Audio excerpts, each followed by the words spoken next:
Kopi Janavalabha Girivaradari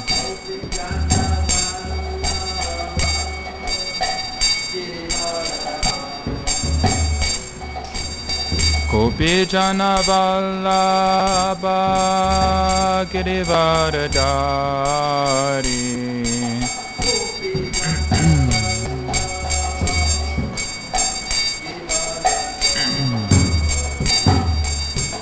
Yashodanandana Vrajajaranjana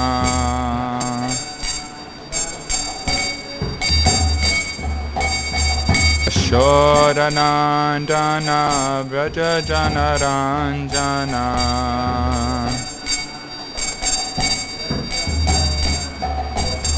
Yamunatira Vanachari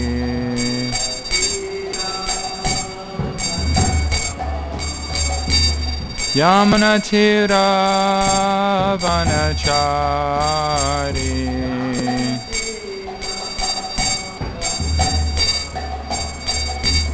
Jai Radha Madhava Kunja Bihari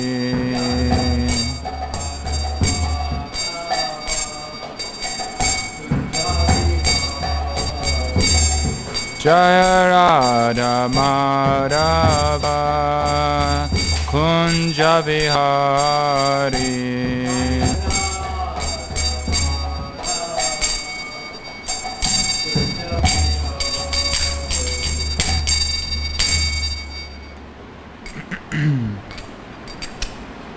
Om Namo Bhagavate Vasudevaya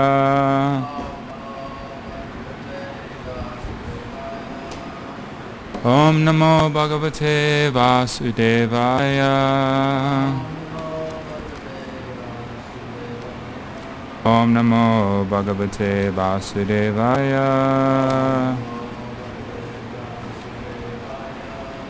All right.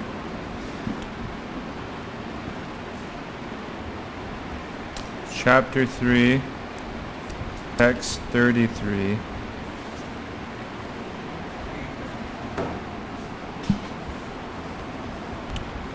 Sadrisham cheshtate swasya cheshtate swasya prakriti gyanavanapi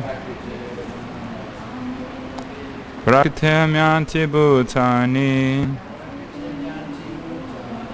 Nigraha kim karishyati Tadrisham cheshtate swasya Prakritir Gyanavanapi Prakritim yanti bhutani Nigraha kim karishyati. Please chant.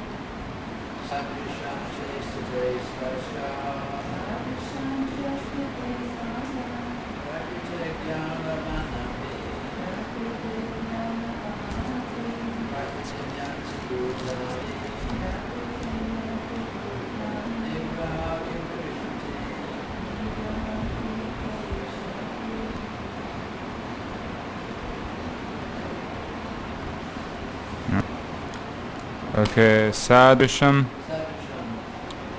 accordingly. Cheshtate, tries. Swasyaha, by his own.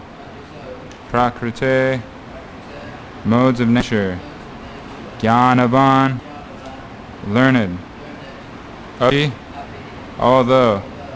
Prakritim, nature. Yanti, undergo. Bhutani, all living entities.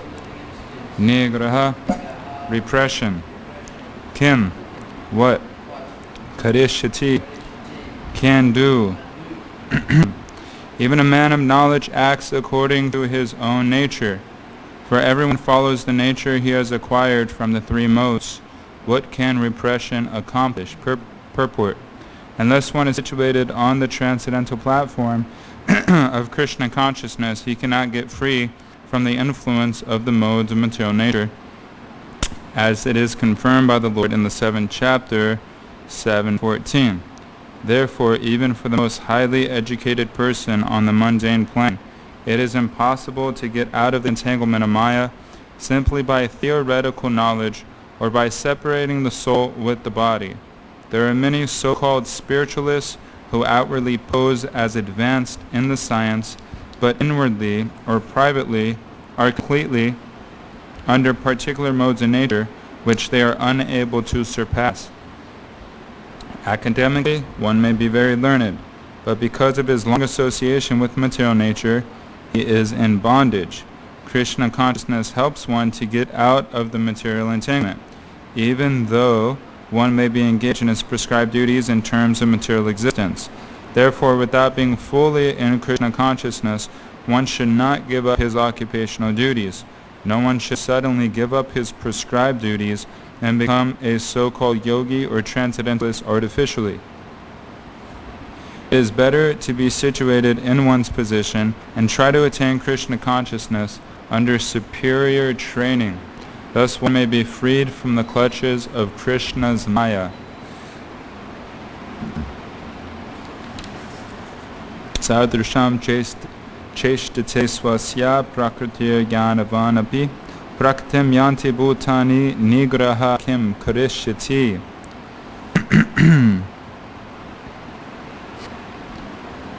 Okay, so Prabhupada, first of all, in his first sentence in this purport, he mentions chapter 7, text 14, Davihesha gunamaya mama maya dratiya mameva ye prabhadyante mameva ye prabhadyante mayamitam turantite. Oh yeah, maybe it's not. Okay. Hare Krishna. So I'll repeat what I just said.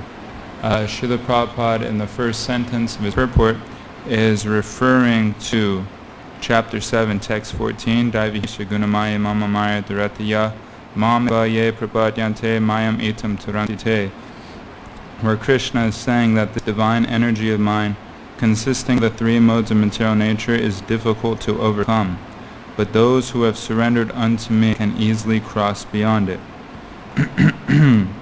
So in the verse that we're reading today, Krishna is describing how every man has some sort of nature by the three modes that he has associated with, and therefore he should act accordingly to his nature, but engage in devotional service. And by doing this, one becomes free from material nature. And those who are unless one is in Krishna consciousness, he cannot become free from the influence of the three modes. So that verse that Prabhupada quotes, 7:14, is basically saying how it's impossible for the jiva to get free from material energy by his own strength, by his own intelligence, by his own mind. The intelligence and the mind are material senses. So one cannot use material senses to transcend material energy. It's not possible. Whether one has to surrender to something that's beyond this material energy, and that thing, that person that's beyond the material energy can then reach into the material energy and save the jiva from drowning in material existence. And I was once asked before, I was giving some little talk at a park in California, and I was explaining how, yes, everything is Krishna's energy. I was kind of basically describing Achinta Beta Beta Tattva, how in one sense, yeah, everything is Krishna, because it's his energy, it's coming from him, even the living entities. But at the same time, everything is not Krishna. Like this microphone, it's not personally Krishna. The microphone is probably not going to start speaking to you the Bhagavad Gita. but it's Krishna's energy and therefore can be used in his service. So Prabhupada describes in a purport in Srimad Bhagavatam 4th Canto, I was just reading, how Maya is not necessarily a place. It's not a place. It's a consciousness. It's a state of consciousness. Yes, we have material energy, which is Krishna's energy, that is subject to creation, maintenance, annihilation. That's this material world. But at the same time, the only thing that's Maya about it is the jiva's forgetfulness that it's Krishna's energy. So in that sense, Maya is a state of consciousness. It's not necessarily a place, because someone who's absorbed in Krishna consciousness, even though he's in a place that's subject to creation, maintenance, and annihilation, he's in this world but not of this world. So this person was asking me when I was giving this talk, he was saying, well, if everything is Krishna's energy and is coming from Krishna, and you're describing that the spiritual world is eternal and is our natural home, that's where we come from, then if everything's Krishna's energy, what's the point of going back to the spiritual world? You just realize that everything's Krishna's energy.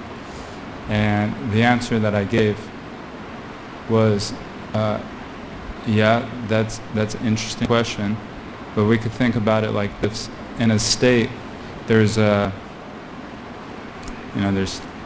city, there's buildings and everything like that, and people who are law-abiding citizens get to roam free. They get to drive around and interact with family. But in the same state, there's a prison house where people are bound by, by the laws of prison. They're prisoners, and in that prison house, there's suffering. Obviously, there's lack of freedom, and the other criminals. It's a very dangerous place. It could be violent. So in the same way, yes, everything's Krishna's energy, but this material world is a place of suffering. Birth, death, old age, and disease. It's an inorganic place for soul. It's not our natural habitat. So in that sense, one's conditioned, one is encouraged to aspire to go back to that place where there's no suffering, that's eternal. But if someone is elevated in consciousness, like I was just describing, how Maya is only a state of consciousness, if someone's elevated in spiritual life, then it doesn't really matter where he is. Narayana Purasarve Narayana Svar. How's that verse go? Narayana Sarve Nakutashna Nabhiti Swarga Pavarga Narkeshu Apitulayatra Darshanaha. That the devotee of Narayan, he doesn't care if he's in heaven, if he's in Vaikuntha, if he's in hell, because wherever he is, he's absorbed and he's engaging in devotional service. So it describes how Narada Muni actually chanted Harinam in the hellish planets and was liberating people in the hellish planets, getting them free from their sinful reactions. So Narada Muni is a transcendental spaceman. He's not attached to going to Vaikuntha or Loka or anything like that, because within his heart is Krishna wherever he goes. So I was describing this to this person, and in this purport, in this verse that Prabhupada mentions, 7:14, it's describing how the jiva comes in contact, although he belongs to the divine energy. He's Tatashta Shakti, which means he's in a marginal position, but he's originally coming from Krishna, as a source of spiritual energy. So, but Prabhupada's describing that due to contact with material energy, their original superior power of the jiva is covered. And being thus covered by material energy, one cannot possibly overcome its influence. Both material and the spiritual natures, being emanations from the Supreme Lord, are eternal, and the living entities belong to the eternal superior nature, but due to contamination by the inferior nature, their illusion is also eternal. The conditioned soul is therefore called Nitya Baddha, or eternally conditioned. So in the Bhagavad Gita it also describes how material energy is eternal. But the thing about it is yes, of course, not the objects, not the manifestations in this world are eternal, but material nature itself is eternal. Although the manifestations are created, maintained, and annihilated. So it's not that the jiva is necessarily eternally conditioned, but Prabhupada goes on to say that no one can trace out the history of his becoming conditioned at a certain date in material history. So therefore, he's called Nitya Baddha. Therefore he's called Nitya Baddha, and it's not necessarily that he's eternally conditioned, but he's been here for so long it seems almost like eternity. And there's this thing that's been on my mind because one person that I'm associating with brings it up a lot. And when I was reading this, I was thinking how, okay, the jiva comes in contact with the material energy. And it's interesting that I was studying upon this one person that I talk with every day. There's different opinions on how the jiva comes into the material world. And I was reading up a little bit how Prabhupada actually says different things at different times. And I read at least two purports where he says the jiva cannot fall down from Vaikuntha, but in other places he says we were once with Krishna and we fell from the spiritual world and now we're on our way back. But I was just listening to a class yesterday where Prabhupada was describing how there may be seemingly contradictory things in the Shastra, but actually there's no contradiction. It's just due to our limited capacity to understand that we think there's a contradiction. So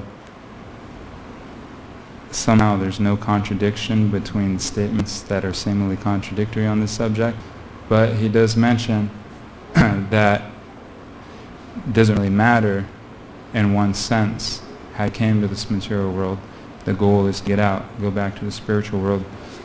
It's like if one falls off a boat and he's drowning and someone gives him a life raft to save himself and come back on the boat. He doesn't take time to think, well, first of all I got to figure out how I fell off the boat, He takes the life raft and he gets back on the ship to safety. So and as we go on through this purport 714, how this material energy is difficult to overcome, but those who have surrendered unto me can easily cross beyond it. Prabhupada gives this example that another definition of guna is a rope.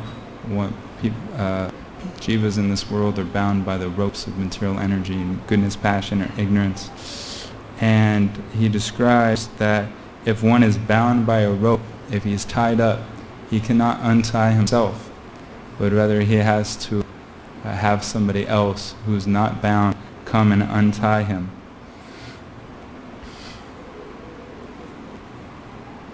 And going back to this purport 333, after this sentence where he mentions chapter 7, text 14, Prabhupada goes on to say, therefore even the most highly educated person on the mundane plane, it is impossible even for them to get out of the entanglement of Maya simply by theoretical knowledge or by separating the soul from the body.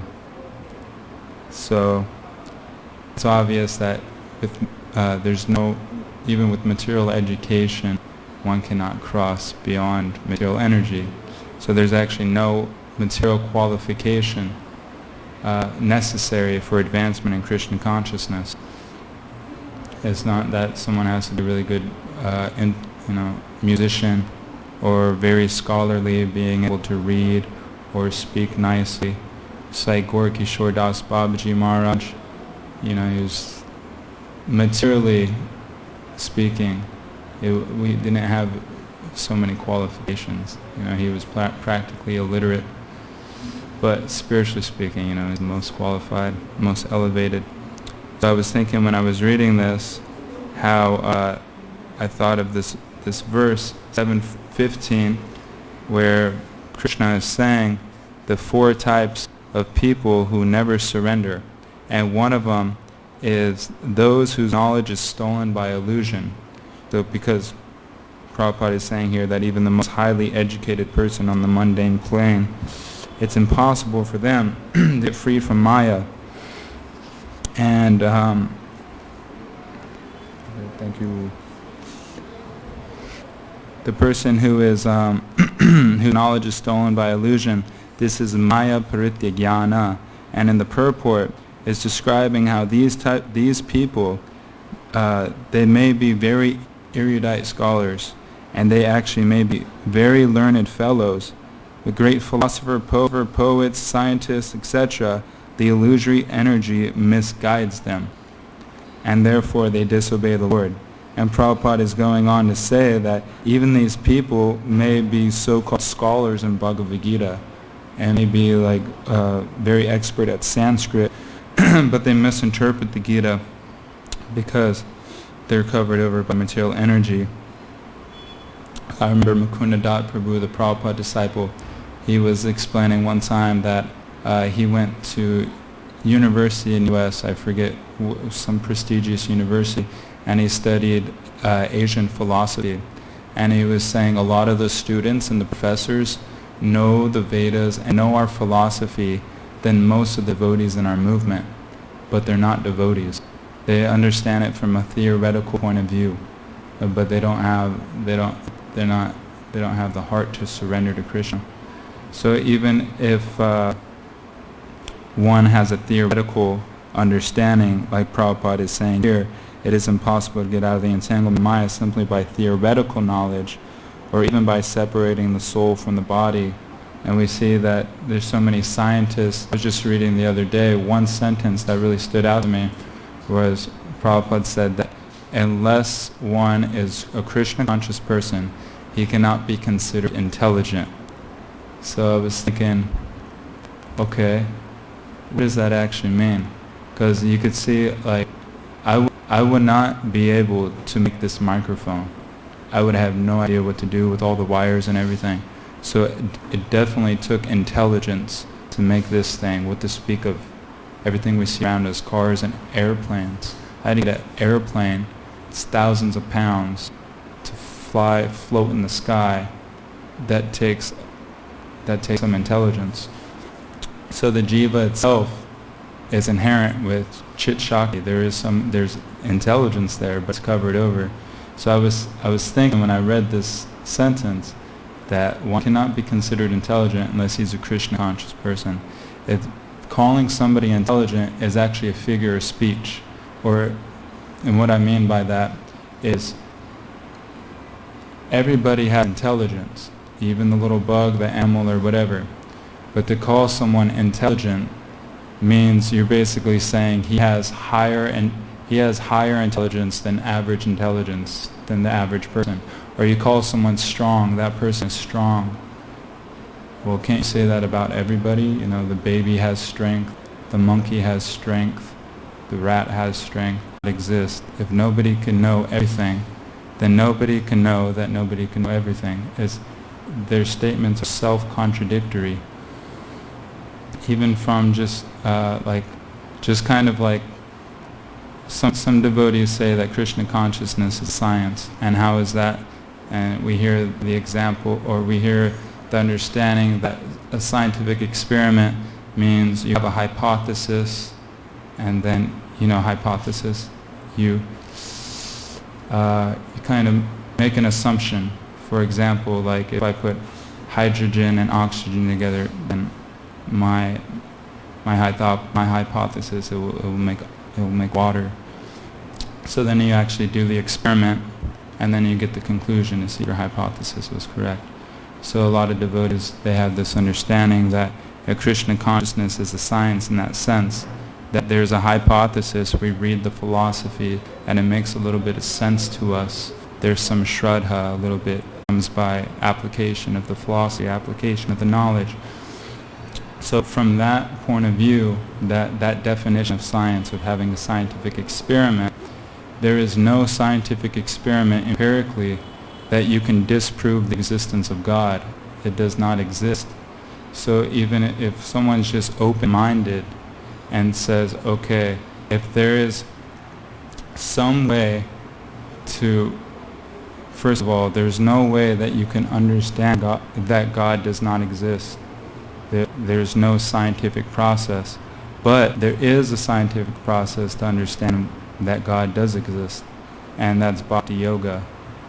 And just from someone who's open-minded and doesn't have any bias, what would you choose? A path where you can't prove that something exists or not, or a path where you can prove that it exists or not? It just seems like logical that you would actually take up the path of Bhakti Yoga. So in that sense, what I was saying before, atheism is self-contradictory. Agnostic means without knowledge. Just plain materialism, gross materialism, is just acting on the four basic animalistic propensities. So you can see how the person who's self-contradictory, the person without knowledge, the person who's just acting like animal propensities. So what else do we have left? Is the person who's God conscious. And that's the most intelligent person. You're coming to the conclusion of all philosophies and all religion is to understand the supreme source of everything. That's like the goal of philosophy. Why are we here? What are we doing? Where did we come from? Here we have the answers right here. Bhagavad Gita, Krishna himself, the source of everything, is speaking to us, the Bhagavad Gita, and teaching us this is how reality works. This is where it comes from. So these people that are Maya Prityagyana, they are just speculating. Okay, we have Krishna, we have God, we know what he looks like. Prabhupada says we know his address, we know his mom's name, we know his dad's name. So why people don't accept something that's true? It takes like a special, something that's getting in the way of someone accepting something that's not true. And that ingredient is envy, of not wanting to surrender to something that's beyond you, something that's beyond your power. And Prabhupada even says in this purport that therefore even the most highly educated person on the mundane plane, it's impossible for them to get out of Maya simply by theoretical knowledge. And then he says, or by separating the soul from the body. That's an interesting point. When I thought of that, I thought of like the yogis who actually train themselves to be able to leave their body by will and travel to other planets.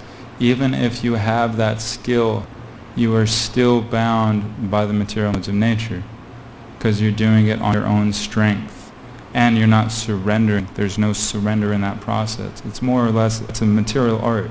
There's nothing spiritual about traveling to higher planets. It's a material art.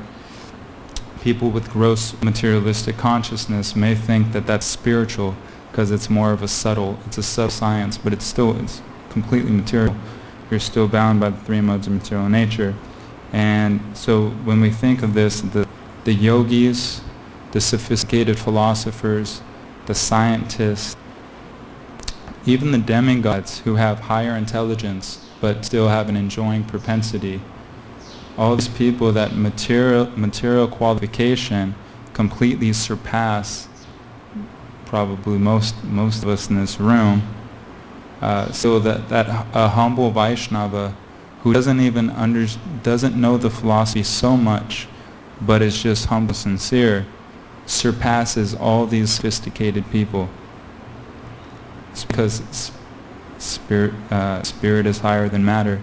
So if you're surrendering to the divine spirit, no matter how high you are on the material pyramid, you're still surpassed by that simple bhakti yogi.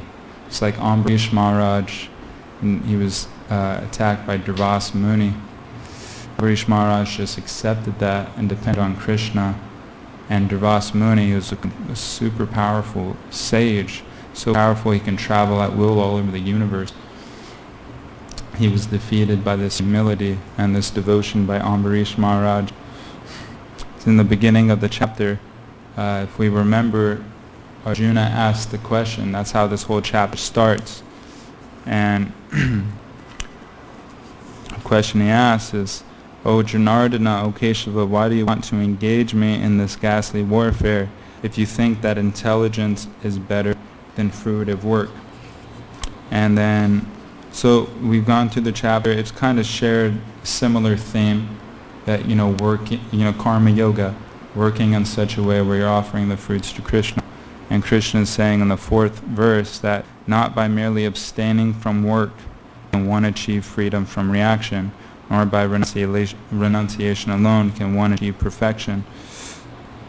It's related to this verse that even if a man of knowledge acts according to his own nature, because everyone follows the nature he has acquired in the 3 modes, what can repression accomplish? And in the 5th verse, Krishna is explaining how everyone is actually forced to everyone is forced to act helplessly according to the qualities he has acquired from the modes of material nature. Therefore, no one can refrain from doing something, not even for a moment.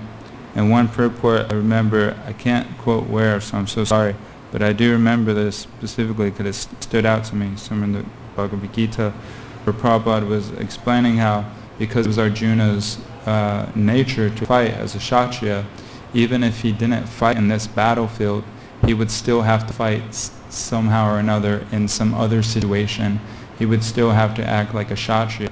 He wouldn't be able to maintain his renunciation or going to the forest. But because of that nature that he has acquired from interacting with the modes of nature, he'll still have to act the same. Even if it's not in this fight, in some next fight or something, he'll have to engage in his Kshatriya nature. So if we think like in Kali Yuga, it's a little bit confusing. Nobody really knows what nature they're in, what Varna they belong to. But it describes how everybody in Kali Yuga is born a Shudra. So it's, and we could see like in how civilization is very confused. We have occupations that more or less like medical occupations, like teacher, professor, scientist, or whatever.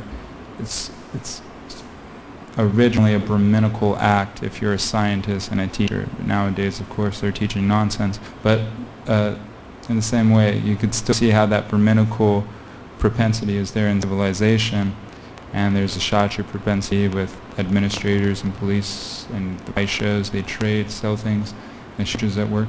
But everything's like very kind of like mixed nowadays. Nobody kind of knows what they're doing. But this Krishna consciousness movement is actually, well, first of all, Krishna explains that Chatur Vanyamaya Sristam Guna Karma Vibhakashaha Tasyam Kartaram Tasya Kartaram Vidya Kartaram Avyayam, 4th chapter, text 13, that according to karma and guna, one attains a varna. He never says janma, he never says birth. So by one's quality and by one's activity, these 4 varnas were created by Krishna so that human society can act naturally. But since everybody in Kali Yuga is a Shudra, everything's kind of like confused and mixed around. But this Krishna consciousness movement is meant to train the Vaishnavas to raise up to the quality of goodness, have some sort of a Brahminical standard of life. And even if one is engaged in some sort of occupation in the material world, not necessarily that he has to give it up, unless of course the occupation is like grossly sinful or something. But one can be a businessman, one can be whatever, a truck driver, and engage in devotional service, and this way purify himself until he's raised to a standard of being able to renounce the material world altogether.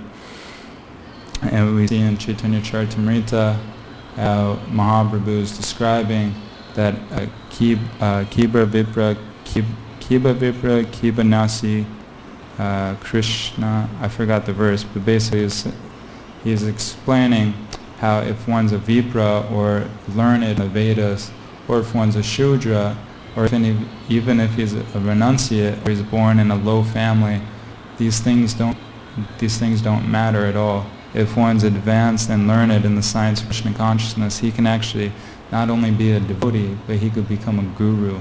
That person could become a spiritual master who knows the science of Krishna consciousness.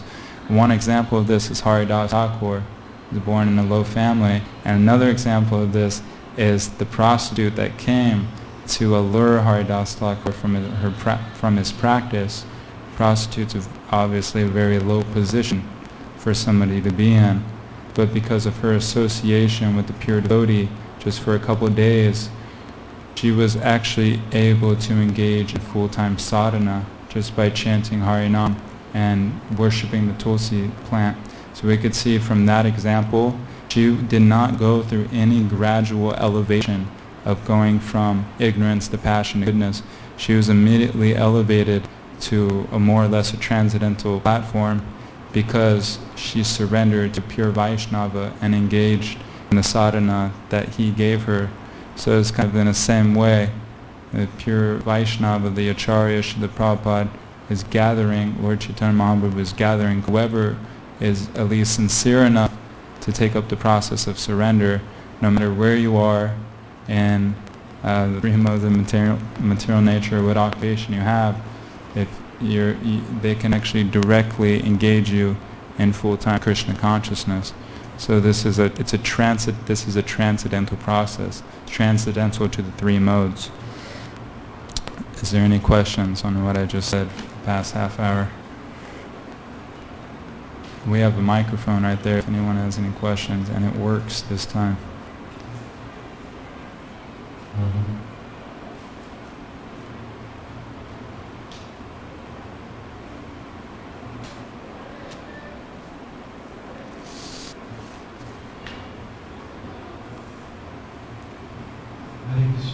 Hare Krishna. In this advanced world or busy world, how one can step into Krishna conscious movement across the Maya? I'm sorry, I didn't hear your first sentence. In this busy world. In this busy world. Yeah. This 24 hours there is the most engage in the sense gratification. Then how one is cross nowadays. Okay, so in this busy world where everybody is engaged in sense gratification, how can one cross Maya? Maya came to the Krishna consciousness movement. Or come to Krishna consciousness movement. Okay, well there's a few things I could say about that. First of all, to answer the second question, because I think it comes, that answer comes first before the first question you asked. How does one come to Krishna consciousness?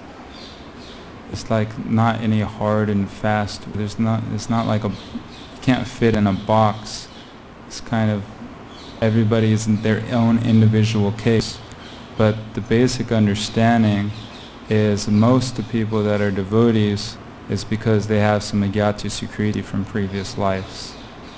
And from gradual development of your agyata sukriti, you come to the point where you're able to surrender fully to the process.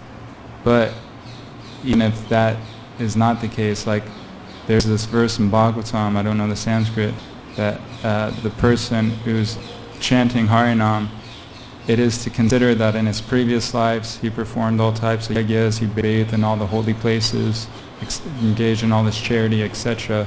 And one devotee asked Prabhupada this, does that mean that all these Western devotee from America asked Prabhupada on a morning walk, like, if this verse is true, does this mean that all of us engage in all these activities? And Prabhupada's response was, no, I created your qualification. And in another purport to Chaitanya Charitamrita, Brigapati Prabhu often quotes this because he's very inspired by this purport. Prabhupada is explaining that the pure devotee is so anxious to bring the jivas back home, back to Godhead. From that pure devotee's desire, the super soul within the heart of many jivas tells that, basically directs that jiva to come to the point of surrendering to that pure Vaishnava. So Brigupada often quotes that purport. So there's many different ways. Some may have performed all those sacrifices, charity, penances, or whatever. Some may have a buildup of Yigata Sukriti. Some may just have some causeless mercy from devotees, from the spiritual master. Some may have just been, like the four people that surrender to Krishna, the distressed, the one that needs money, the one who's inquisitive, those who are after the absolute truth. So it's very variegated. And plus we have Krishna coming in different forms. He comes in his incarnations. He comes as the spiritual master. He comes as the Vedas, Vedanta, Veda Shaham, Vyasadeva, coming himself through the literature. So there's no like one answer to that question. And how does one pass Maya? That's the verse that Prabhupada quoted, Davihe Gunamaya Mama Maya Duratiya. It's impossible actually to do it unless you surrender to Krishna. That's the only way to cross Maya. And in Kali Yuga, we actually have a special concession, although it's the craziest yuga and the most degraded, but we have this Harinam process, Lord Chaitanya's process, which actually makes it easier. So we're very fortunate. The jivas in Kali Yuga are very fortunate. Yes, Prabhu. Thank you very much, Swami. This like the proper protocol line. First you write like Krishna consciousness helps one to get out of completely entanglement, even though one will engage in his prescribed duties in terms of material existence. Therefore, without being fully in Krishna consciousness, one should not commit occupational duties. No one should suddenly give up his prescribed duties and become a so-called yogi of past practice artificially. It is better to be situated in one's condition and try to attain Krishna consciousness in the superior training.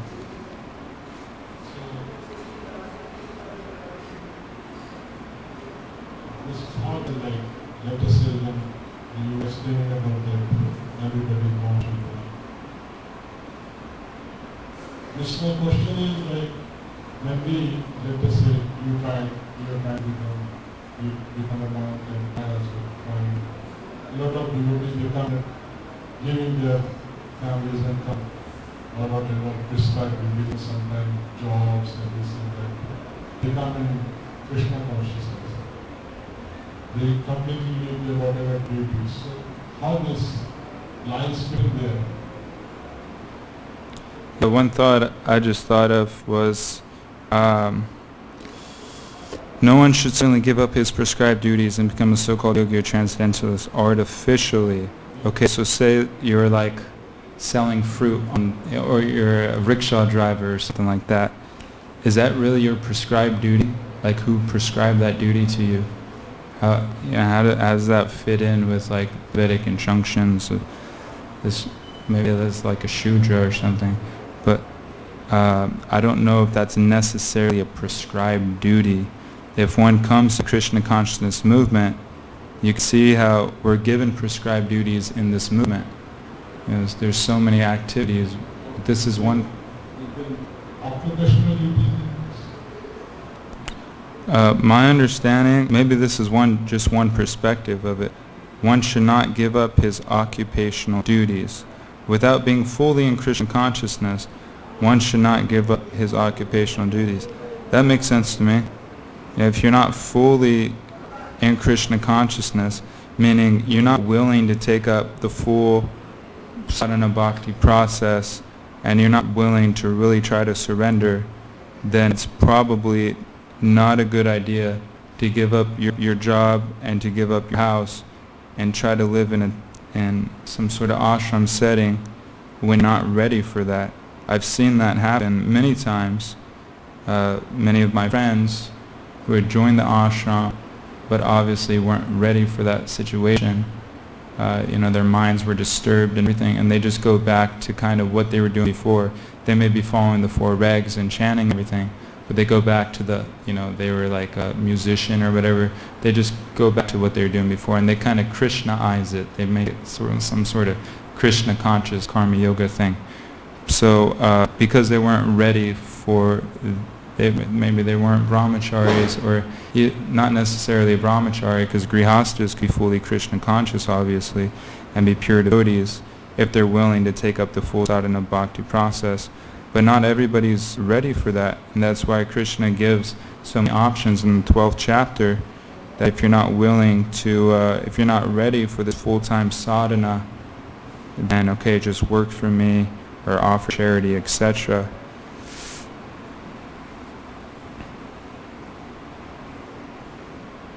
Did that answer your question? No.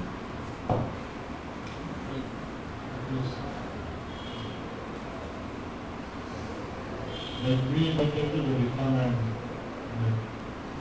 we understand that this is the purpose, let us say, duty or service, which is Krishna consciousness, that is Krishna consciousness. And when somebody comes and let's say full-time duty, then we welcome him. And just we appreciate that also.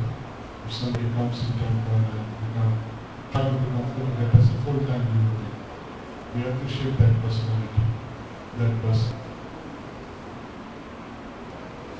I have one thing to say though. I remember listening to a class by my spiritual master, and someone brought up the point, something similar, but he made this point: full-time devotee. This person who was asking the question said full-time devotee, and he was giving reference to me.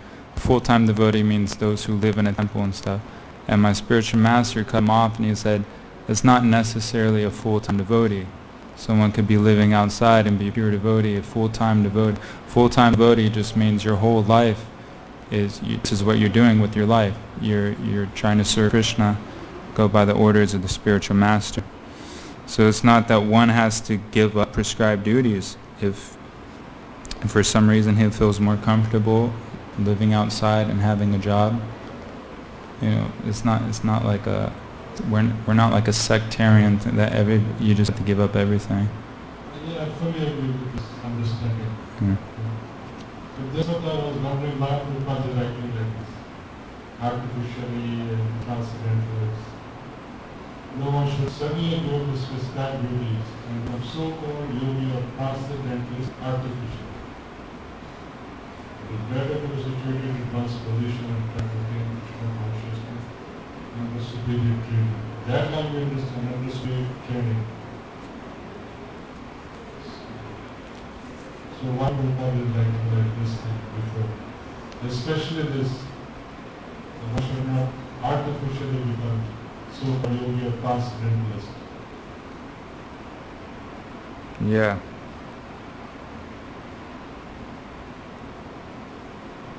Well, one thing I just remember, I'm reading Jaiva Dharma right now, and Yadava Das, who's a Grihasta, is asking Ananta Das Babaji, who's a Babaji, similar question. And he was asking, first of all, he's asking something like, Grihasta, is it possible for someone with a household to attain perfection? And Ananta Das Babaji goes on to explain in detail that, yeah, it doesn't really matter one's material situation.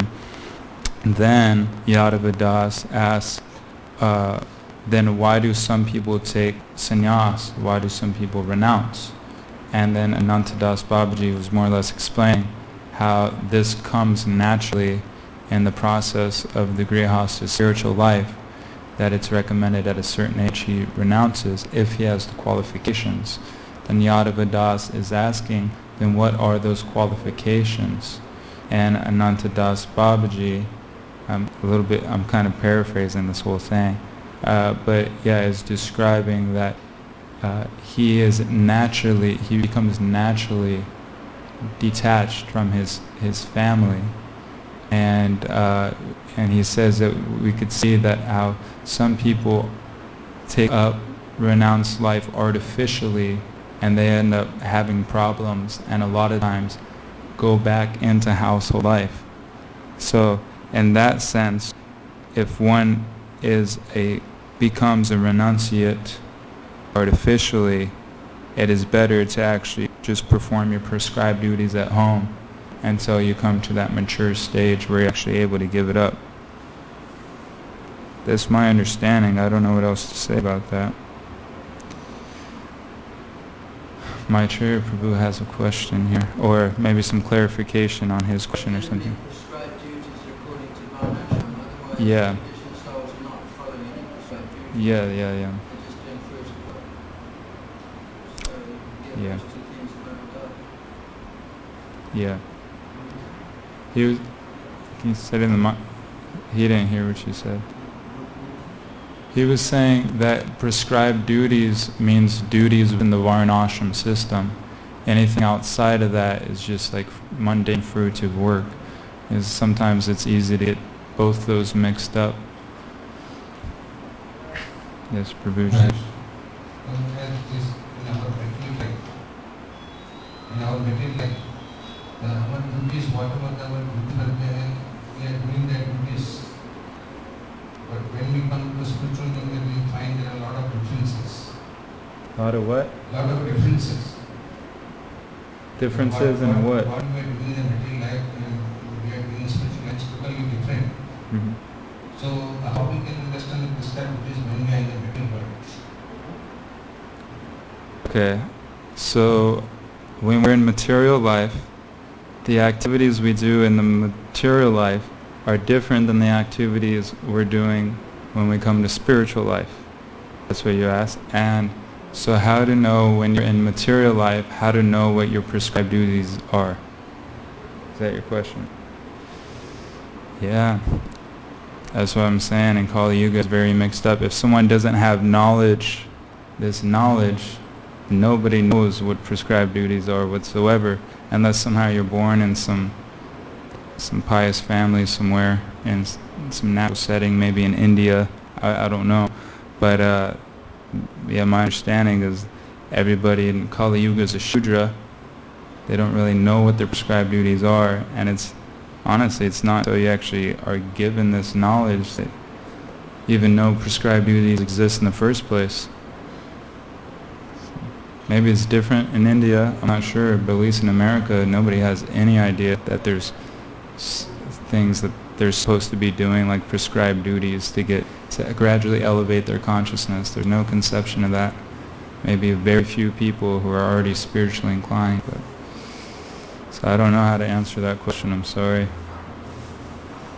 Just like we see one of my friends, his father was working in a shop, in a garment shop. Then he was working in so many different places, he could not establish himself in one place. Then his children are working, one is working and one is business. So how does this kind of relation, one father doing something, son is doing something, grandsons are doing something, so how does we can understand? Okay, you're saying the grandfather, or the father, the son, and the grandson, they're all three doing different things. So then was the question after that, how to understand what their prescribed duties are. I think I said that a minute ago. I don't really know how to answer that, because I don't think anybody knows their prescribed duties, because everyone's born a Shudra. Unless you come to this knowledge, you're not going to know what your prescribed duties are. Am I sure who has an answer? Just like my friend, he was Brahman. So his two sons, they are Brahman, they are doing that Brahminical Kandi they are doing, according to their father plans. Whatever the father taught them, they are doing. But others, those who are not Brahman and they are in another category, they are keeping on changing the things. So the professional is different of each and every one. So that's why I am saying Brahmanas, they keep their children, they are Brahmanas. Sometimes you see our security, they are Brahmanas, but they are doing the job of Shudras. So where the prescribed duties, how can we understand this prescribed duties? I don't know. Mature Prabhu, you want? Well, there's prescribed duties according to Kanda, that's the Varnashram, and there's prescribed duties according to Guru, that's devotional service. Otherwise you're performing vikarma. Parameshwar Prabhu. You know, you go to a doctor and a pharmacy and they give you a prescription. It's written by somebody that knows. This is what you need. This is your prescription. So the word prescribe means, should mean, that somebody knows, prescribes this, prescribes it. Here you go. This is what you do. So I just want to bring that up because I don't know how India is now, but it seems like nobody's giving prescribed duties except within devotional service. And maybe there's some other stuff out there. But certainly in America, you bring up the concept of prescribed duties, and people hate that. So no, don't tell me what to do. I want that. I just want to do what I want to do. So, you know, with devotional life, intelligence could submit to Guru and see how this is hard, but there's nobody prescribing anything other than, you know, maybe some pockets here and there. That's my understanding even within India.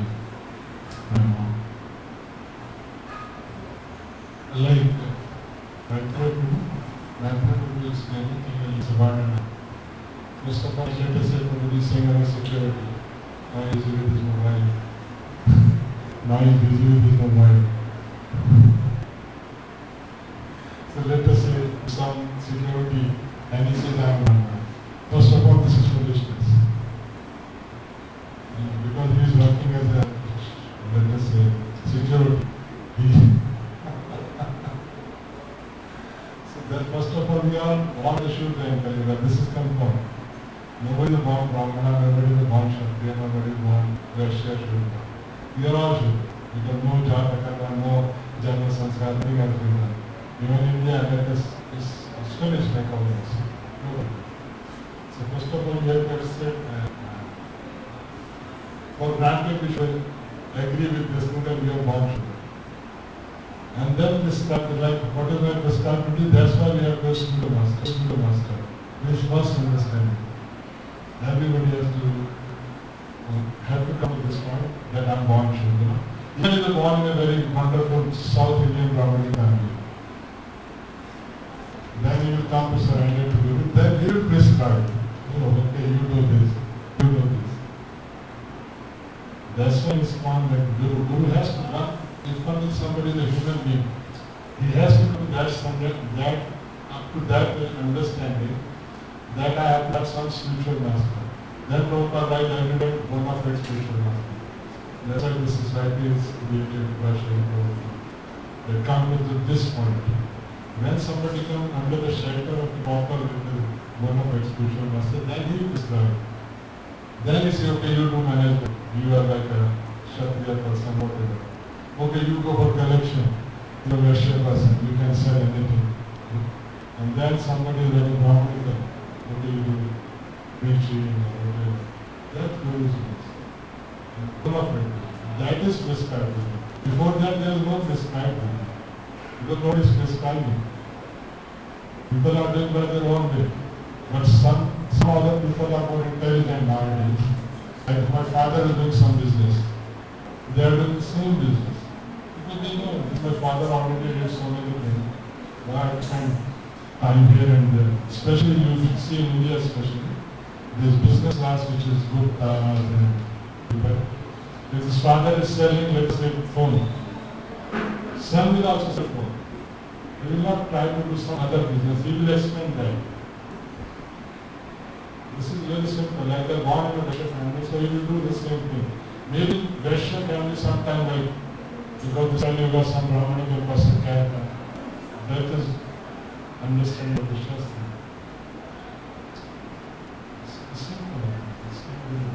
Prabhupada is writing about this, that was like I was wondering why Prabhupada writing.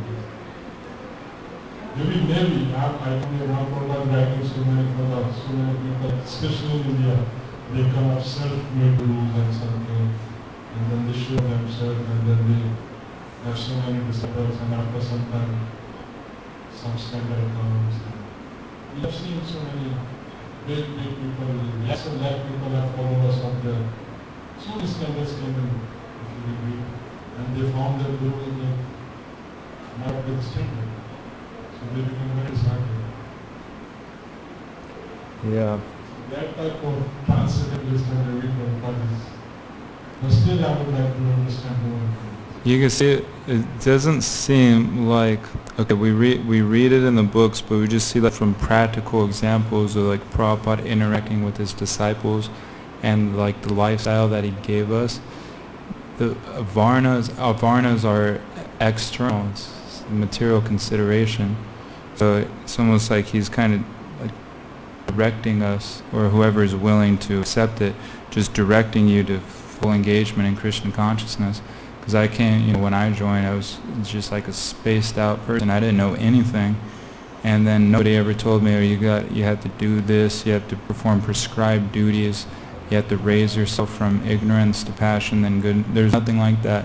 It's just, you chant Hare Krishna, you engage in devotional service, you surrender to the authority, take Mahaprasadam, and you'll become purified. So it almost seems, we're giving Krishna consciousness to people, which is transcendental to these varnas. But at the varnashram that you're saying external, that is not Devi varnashram. When Prabhupada is saying about varnashram, he says Devi varnashram, Krishna is descendant. When you're saying temple, varnashram is there also. Some people have natural tendency of teaching, natural tendency of studying Bhagavad Gita, Bhagavad. You don't have to tell them, you come to that law, you don't have to tell them to study Bhagavad. They have natural tendencies. So they have this already there, Varna is this.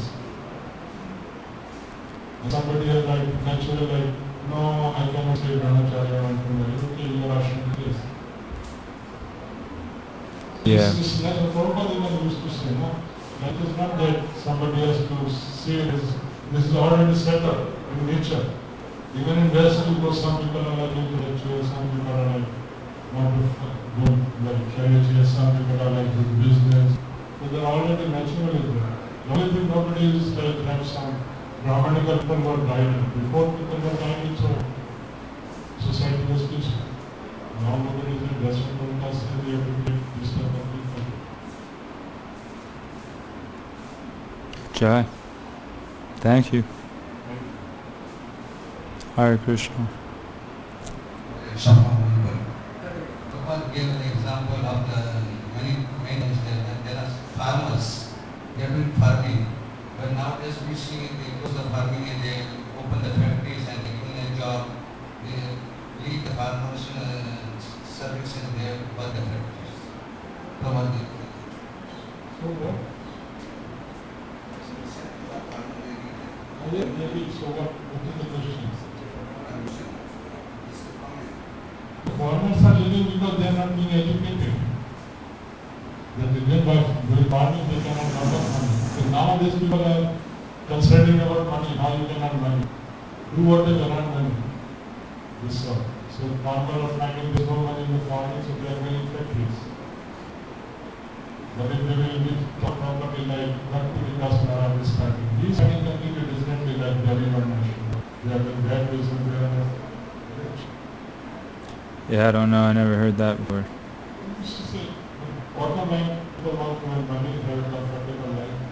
So they don't consider which family I am. Whether I'm born in a Brahmin family, they will not like a Rudra, somebody is a Shudra, if they will do something.